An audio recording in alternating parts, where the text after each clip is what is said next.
اللہ نے جنات کو انسانوں سے کیوں چھپایا؟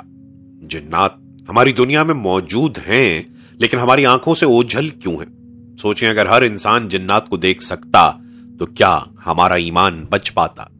آئیے اس راز کو جانتے ہیں۔ بسم اللہ الرحمن الرحیم۔ السلام علیکم ناظرین کرام، آج ہم ایک ایسے پراسرار موضوع پر بات کرنے جا رہے ہیں جس نے صدیوں سے انسانوں کو حیران اور کبھی کبھی خوفزدہ بھی کر رکھا ہے۔ آپ نے کبھی سوچا ہے کہ ہمارے ارد گرد ایک ایسی مخلوق بھی بستی ہے جو ہمیں دیکھتی ہے، ہمیں جانتی ہے، ہمارے حالات پر نظر رکھتی ہے، لیکن ہم اسے بالکل نہیں دیکھ پاتے؟ جی ہاں، بات ہو رہی ہے جنات کی۔ قرآن مجید میں صاف الفاظ میں ان کا ذکر ملتا ہے۔ سورہ رحمان میں اللہ تعالیٰ نے فرمایا، اللہ نے جنات کو آگ کے شعلے سے پیدا کیا، لیکن سوال یہ ہے کہ اللہ نے جنات کو پیدا تو کر دیا، وہ ہمارے ارد گرد بھی موجود ہیں، تو پھر آخر ہمیں وہ کیوں نظر نہیں آتے؟ کیا یہ محض اتفاق ہے یا اللہ کی کوئی گہری حکمت چھپی ہوئی ہے؟ ذرا تصور کیجئے، اگر ایک دن اچانک ہمارے ارد گرد موجود جنات ہمیں نظر آنا شروع ہو جائیں تو کیا ہوگا؟ کیا ہم اپنی روزمرہ زندگی سکون سے گزار سکیں گے؟ کیا کوئی رات تنہا اپنے کمرے میں سو پائے گا؟ کیا ہم اپنی نمازوں میں یکسو رہ سکیں گے یا پھر خوف اور دہشت سے ہماری زندگیاں جیرن ہو جائیں گی؟ یہ سوال صرف تجسس پیدا کرنے کے لیے نہیں بلکہ حقیقت میں ایمان کا ایک بہت بڑا پہلو ہے۔ قرآن نے ایمان والوں کی تعریف ہی یہ کی ہے، وہ لوگ جو غیب پر ایمان لاتے ہیں۔ جنات ہمارے لیے غیب کی مخلوق ہیں، ہم ان کے وجود پر یقین رکھتے ہیں لیکن انہیں دیکھنے سے محروم ہیں، اور یہی محرومی دراصل ایک نعمت بھی ہے۔ لیکن ساتھ ہی یہ راز ہمیں سوچنے پر مجبور کرتا ہے کہ اللہ تعالیٰ نے یہ پردہ کیوں رکھا ہے؟ آخر انسانوں اور جنات کے درمیان یہ دیوار غیب کیوں ہے؟ کیا یہ ہمارے امتحان کا حصہ ہے؟ کیا یہ ہمیں فتنے اور شرک سے بچانے کے لیے ہے یا یہ اس کائنات کے نظام کو قائم رکھنے کا ایک الہی راز ہے؟ آج کی اس ویڈیو میں ہم اسی حقیقت کو کھولنے کی کوشش کریں گے۔ ہم دیکھیں گے کہ قرآن اور احادیث میں جنات کے بارے میں کیا بتایا گیا ہے، نبی اکرم صلی اللہ علیہ وسلم کے زمانے میں ان کے ساتھ کیسے واقعات پیش آئے، اور اللہ نے کیوں فیصلہ کیا کہ انسان اپنی آنکھوں سے ان مخلوقات کو نہ دیکھ سکے۔ یہ موضوع محض کہانی یا افسانہ نہیں بلکہ ایمان، عقیدے اور ہماری روزمرہ زندگی کے سکون سے براہ راست جڑا ہوا ہے۔ اس لیے ویڈیو کے آخر تک ہمارے ساتھ رہیے، کیونکہ آپ کو ایسے دلائل، واقعات اور حکمتیں سننے کو ملیں گی جو شاید آپ نے پہلے کبھی نہ سنی ہو۔ تو آئیے اس پردہ غیب کو قرآن حدیث کی روشنی میں ذرا قریب سے دیکھتے ہیں اور جانتے ہیں کہ اللہ نے جنات کو انسانوں سے کیوں چھپا رکھا ہے۔ جب کبھی ہم جنات کے بارے میں سنتے ہیں تو ذہن میں کئی سوالات جنم لیتے ہیں۔ کچھ لوگ انہیں محض قصے کہانیاں سمجھتے ہیں تو کچھ ان کے وجود سے خوف زدہ رہتے ہیں، مگر قرآن اور احادیث یہ بات بالکل واضح کرتے ہیں کہ جنات ایک حقیقی مخلوق ہیں جیسے انسان اور فرشتے۔ فرق یہ ہے کہ انسان انہیں دیکھ نہیں سکتا لیکن وہ انسان کو دیکھ سکتے ہیں، یہی وجہ ہے کہ ان کا شمار غیب کی مخلوقات میں کیا جاتا ہے۔ قرآن مجید میں جنات کا ذکر بار بار آیا ہے، ایک پوری سورت یعنی سورہ جن کے نام سے ہے۔ اس سورت کی پہلی آیت میں بتایا گیا ہے کہ جنات کی ایک جماعت نے قرآن کریم سنا اور کہا، ہم نے ایک عجیب قرآن سنا ہے جو سیدھی راہ دکھاتا ہے، اس لیے ہم اس پر ایمان لے آئے ہیں۔ یہ واقعہ اس بات کا ثبوت ہے کہ جنات بھی سننے، سمجھنے اور ایمان یا کفر اختیار کرنے کی صلاحیت رکھتے ہیں۔ اسی طرح سورہ رحمان میں اللہ تعالیٰ نے جنات کی تخلیق کے بارے میں فرمایا ہے، اللہ نے انسان کو کھنکھناتی مٹی سے بنایا اور جنات کو آگ کے شعلے سے۔ یہ فرق انسان اور جن کی اصل حقیقت کو بیان کرتا ہے۔ انسان چونکہ مٹی سے بنایا گیا ہے اس لیے زمین سے وابستہ ہے، لیکن جنات آگ سے پیدا کیے گئے اس لیے ان میں ایک لطافت اور تیزی پائی جاتی ہے۔ یہی وجہ ہے کہ وہ بہت تیز حرکت کرتے ہیں اور لمحوں میں دور دراز کا سفر کر سکتے ہیں۔ قرآن میں حضرت سلیمان علیہ السلام کے واقعے میں ایک جن نے کہا تھا، میں ملکہ سبا کا تخت آپ کے پاس لا سکتا ہوں اس سے پہلے کہ آپ اپنی مجلس سے اٹھیں۔ اس واقعے سے جنات کی طاقت اور غیر معمولی رفتار واضح ہوتی ہے۔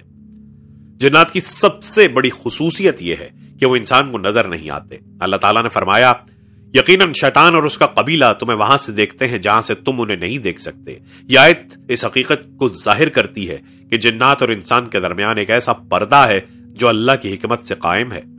ان کی ایک اور خصوصیت ہے کہ وہ عام انسانوں کی نسبت کہیں زیادہ لمبی عمر پاتے ہیں، وہ صدیوں تک زندہ رہ سکتے ہیں اور انسانوں کی کئی نسلوں کو گزرتے ہوئے دیکھ لیتے ہیں۔ البتہ وہ بھی ہمیشہ کے لیے نہیں جیتے، ایک وقت مقرر ہے جب انہیں بھی موت آتی ہے جیسے انسان کو آتی ہے۔ جنات شکلیں بھی بدلنے کی صلاحیت رکھتے ہیں، وہ کبھی جانور کی صورت اختیار کر لیتے ہیں اور کبھی انسان کی۔ روایات میں آتا ہے کہ وہ کبھی کتے یا سانپ کی شکل میں ظاہر ہو سکتے ہیں، اس لیے اسلامی تعلیمات میں ہدایت دی گئی ہے کہ اگر گھر میں سانپ نظر آئے تو اسے فوراً نہ مارا جائے بلکہ پہلے اعلان کیا جائے تاکہ اگر وہ جن ہو تو اپنی اصل حالت میں واپس لوٹ جائے۔ جنات عقل و شعور رکھنے والی مخلوق ہیں، وہ بھی اچھے برے کی تمیز رکھتے ہیں اور اپنی مرضی سے ایمان یا کفر اختیار کرتے ہیں۔ قرآن مجید میں ان کا قول نقل کیا گیا ہے، ہم میں سے کچھ مسلمان ہیں اور ہم میں سے کچھ ظالم ہیں۔ اس سے معلوم ہوتا ہے کہ جیسے انسان نیک یا بد ہو سکتا ہے، ویسے ہی جنات بھی مختلف گروہوں میں بٹے ہوئے ہیں، کچھ عبادت گزار اور مومن ہیں جبکہ کچھ سرکش اور کافر۔ یہ تمام دلائل اس بات کو بالکل واضح کر دیتے ہیں کہ جنات محض کہانی یا تصور نہیں بلکہ ایک حقیقت ہیں۔ وہ ہماری طرح کھاتے پیتے ہیں، شادیاں کرتے ہیں، نسل بڑھاتے ہیں، نیکی یا بدی کرتے ہیں، لیکن ان کی دنیا ہم سے الگ رکھی گئی ہے۔ ہم انہیں دیکھ نہیں سکتے لیکن وہ ہمارے حالات سے واقف رہتے ہیں۔ یہی حقیقت ہمیں یاد دلاتی ہے کہ دنیا صرف وہ نہیں جو ہماری آنکھوں کے سامنے ہے بلکہ اس کے پس پردہ بھی ایک پوشیدہ دنیا موجود ہے۔ یہی ایمان بالغیب ہے جس پر یقین رکھنا ایک مومن کی سب سے بڑی پہچان ہے۔ جب ہم یہ حقیقت مان لیتے ہیں کہ جنات ایک حقیقی مخلوق ہیں تو یہ سوال پیدا ہوتا ہے کہ آخر اللہ نے انہیں ہماری آنکھوں سے کیوں چھپا دیا ہے؟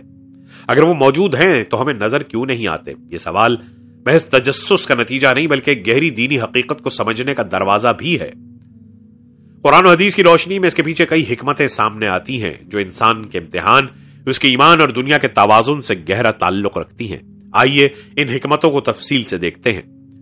دنیا انسان کے لیے ایک امتحان گاہ ہے۔ ہم سب کو اس زمین پر بھیجا گیا ہے تاکہ آزمائے جائیں کہ کون اللہ پر ایمان لاتا ہے اور کون انکار کرتا ہے۔ قرآن مجید میں اللہ تعالیٰ نے فرمایا، میں نے جنات اور انسانوں کو صرف اپنی عبادت کے لیے پیدا کیا ہے۔ اس آیت سے صاف پتہ چلتا ہے کہ ہماری اصل تخلیق عبادت کے لیے ہے اور یہی ہمارا اصل امتحان ہے۔ امتحان اسی وقت مکمل ہوتا ہے جب کچھ چیزیں ہماری آنکھوں سے چھپائی جائیں۔ اگر سب کچھ عیاں کر دیا جائے تو پھر ایمان کا کوئی کمال باقی نہیں رہتا۔ اسی لیے قرآن کی ابتدا میں مومنین کی تعریف کرتے ہوئے فرمایا گیا، وہ لوگ جو غیب پر ایمان لاتے ہیں۔ غیب پر ایمان کا مطلب یہی ہے کہ بندہ ایسی حقیقتوں پر یقین رکھے جو اس کی آنکھوں کے سامنے نہیں ہے لیکن اللہ اور اس کے رسول صلی اللہ علیہ وسلم نے جن کے بارے میں خبر دی ہے۔ جنات کا ہمیں نظر نہ آنا اسی امتحان کا حصہ ہے۔ اگر وہ ہمیں ہر وقت دکھائی دیتے تو ہم ایمان بالغیب کے اس درجے سے محروم ہو جاتے، پھر انسان کی بندگی مجبوری میں بدل جاتی کیونکہ وہ روزانہ اپنے سامنے ان مخلوقات کو دیکھ کر یقین کرنے پر مجبور ہوتا۔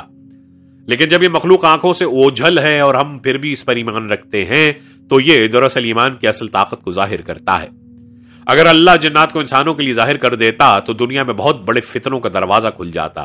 ذرا تصور کریں کہ اگر جنات ہماری آنکھوں کے سامنے گھوم رہے ہوتے تو کیا ہوتا؟ کچھ لوگ ان کے خوف سے دن رات بے چین رہتے اور کچھ ان کی طاقت دیکھ کر ان کو خدا ماننے لگتے۔ تاریخ گواہ ہے کہ انسان ہمیشہ غیر معمولی اور پراسرار چیزوں کی پرستش کی طرف مائل ہوا ہے۔ سورج، چاند، آگ اور پتھروں تک کو معبود بنا لیا گیا۔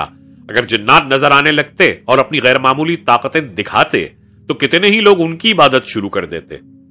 یہی وہ چیز ہے جس سے اللہ نے ہمیں محفوظ رکھا۔ جنات کا پردے میں ہونا ہمیں شرک اور باطل پرستی سے بچاتا ہے۔ اس کے علاوہ اگر جنات ہر وقت ہمارے سامنے ہوتے تو انسانی ذہن اور دل پر ایک دائمی خوف اور دباؤ طاری رہتا۔ کوئی شخص اپنے گھر، کمرے یا حتیٰ کہ تنہائی میں بھی سکون سے نہیں رہ سکتا تھا۔ ہر وقت یہ خیال ہوتا کہ کہیں کوئی جن میرے سامنے نہ آ جائے۔ یہی خوف انسان کی ذہنی اور روحانی ترقی کو مفلوج کر دیتا۔ اللہ تعالیٰ نے اپنی رحمت سے یہ پردہ قائم کیا تاکہ انسان سکون کے ساتھ زندگی گزار سکے اور اپنے اصل مقصد یعنی عبادت اور نیکی پر توجہ دے سکے۔ دنیا کا نظام اللہ نے حکمت اور عدل کے ساتھ قائم کیا ہے۔ ہر مخلوق کے لیے ایک الگ دائرہ مقرر کیا گیا ہے۔ انسان زمین پر خلافت اور حکومت کے لیے بنایا گیا ہے جبکہ جنات کو ایک اور دائرہ دیا گیا ہے۔ اگر دونوں مخلوقات ہر وقت ایک دوسرے کے ساتھ براہ راست میل جول کرتی تو دنیا کا توازن بگڑ جاتا۔ سوچئے اگر ہمیں جنات دکھائی دیتے اور وہ ہماری زندگیوں میں براہ راست شامل ہو جاتے تو کیا ہوتا؟ انسان اپنی محنت اور کاوش کے بجائے ان کی مدد لینے کی کوشش کرتا، طاقتور جنات کے ساتھ تعلق بنانے کے خواب دیکھتا اور کمزور لوگ ان سے ڈر کر اپنی زندگی غلامی میں گزار دیتے۔ نتیجہ یہ ہوتا کہ دنیا میں فساد بڑھ جاتا، عدل اور توازن ختم ہو جاتا۔ اللہ نے اس خطرے سے بچانے کے لیے دونوں مخلوقات کے درمیان ایک پردہ رکھا۔